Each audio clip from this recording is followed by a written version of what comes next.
Well, I'm with the busiest man in the show. I've said that previous years, and it's no less true now than it was then. Jim Croxton, Mr. BIGGA.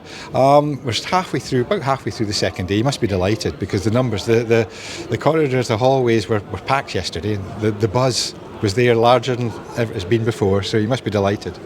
Yeah, actually, we're genuinely delighted.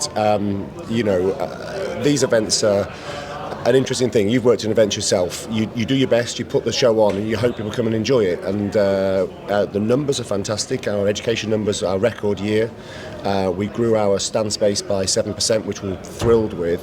But still, are people going to come, and are they going to... Be honest, were you a little bit, when you saw these storms coming in on Sunday, were you a bit concerned about build-up and the impact on numbers?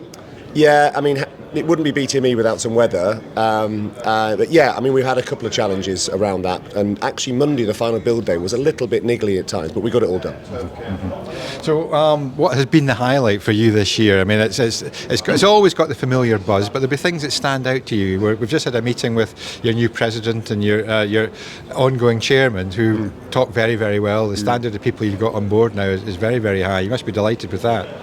Yeah, I am. And the award ceremony last night, which we had in the auditorium, the win by Dudley Golf Club in our project of the year.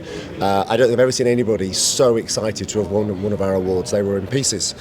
Two grown men hugging on the stage. And it's when you see things like that you remember why we do this. So yeah, but so far no exhibitors have shouted at me. Everything seems pretty good. So yeah, we're pretty happy. And the thing about you, Jim, you don't hide away from them just in case if they are there, they'll know how to get hold of you. Well, I always say it's hard to hit a moving target, so I just keep moving around the place. But yeah, I mean, I want the team to be visible. I need to be visible. But if we have problems, we want to be able to be there to sort them. So yeah. Yeah, and we talked a little bit in there, but golf is general. I think golf during COVID came through strongly.